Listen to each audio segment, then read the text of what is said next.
It's going to revolutionize the nature of work and education, providing access to the world's best teachers, knowledge, tutors, personalized for every single individual, the same for medicine, same for healthcare. And hopefully, that will let us spend more time doing the things that we care most about. Spending time with our friends, our family members, helping pursue our artistic or cultural or philanthropic goals. We have that potential. And I'm emphasizing the positive aspects of this because sometimes people leave my talks and think, man, that was so depressing. But there is extraordinary opportunity here, but it's not in any way guaranteed. Because we also face literally existential challenges, civilizational scale challenges that exceed most things that we as institutions, as nations, as individuals, as companies, as human beings really have the capacity to grasp, like not to mention actually tackle, because these are collective action problems. And the biggest challenge that is going to shape everything over the coming 2 decades is climate collapse. I say climate collapse because I'm no longer a public official. I can speak directly about this. The evidence is so clear, we have already lost the fight against climate change. By which I mean this 30-year-old debate of mitigation versus adaptation. Climate change is irrevocable, irreversible, potentially catastrophic, and potentially, we're in runaway climate change already. Why? We crossed the point of no return in 2016, right? This is just pure physics. There's so much CO2 in the atmosphere. In 2016, these things take decades to manifest themselves, that even if we stopped emitting CO2 today, we would still hit 1.5 or 2 degrees centigrade rise. And raise your hand if you think we're reducing our emissions. No, we're not, right? We're continuing to grow and emitting. Now, there's a lot of extraordinary progress being made and commitments being made. The UAE is hosting COP in a matter of weeks. But that is not going to stop climate change. Our entire personal and professional lives and our kids' entire lives are going to be spent dealing with the consequences. And that's particularly relevant here because the MENA region is warming twice as fast as any other region in the rest of the world. And the average day in the UAE by 2050, 2060 is going to be hotter than the hottest day in the summer. Right? We're already seeing every single year getting hotter and hotter and hotter. And this also matters because this is also, in some places, coastal humidity.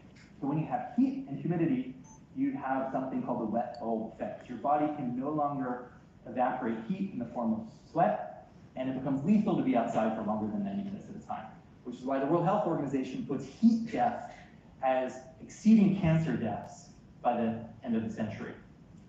Now that's just the beginning of what this means, because as temperature stresses our infrastructure, our food supply systems, our social systems, people will very rightfully look for better climates, look for more safe environments.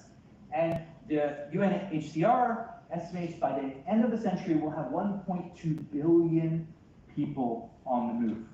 Now, let's put that in context, right? Lower scale of those estimates is around 250 million people by 2050. That's, about 30 years away, a little bit less than 30 years away. Just for scale of reference, during the Syrian civil war, there were 12 million refugees, of which only 2 million made it to Europe. And those 2 million basically broke the European political contract, right? It stressed the social fabric of Europe to such a degree that drove what we see now, which is, a rise of right-wing, authoritarian, xenophobic, hardened borders, populism. We saw that in the United States.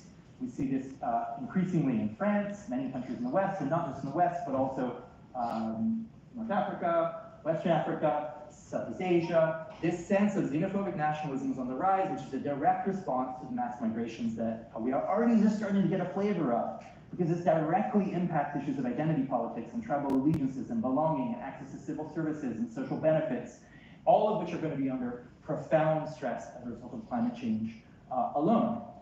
And that is going to have many consequences, not least of which is the greater potential for actual conflict, not just social conflict. But anyone who has any money or talent or access is going to find safe havens, is going to seek safety. And we can already start to see that manifesting itself in what the geography of wealth starts to look like over the next decade or two in the form of this map. This shows the inflow and outflow of millionaires and billionaires for major countries in the world. If you're red, you're losing millionaires and billionaires. If you're blue, you're gaining millionaires and billionaires. This was last year. The UAE was the world's biggest recipient of millionaires and billionaires of any country in the world. Australia was a close second. This year, Australia seems to be getting ahead of the UAE. That's mostly Chinese money for various reasons. But there's a reason that people with money, means, access, education, talent, etc., are fleeing what is already becoming a stressed social, political, and economic environments and seeking a place for their family, friends, children, and businesses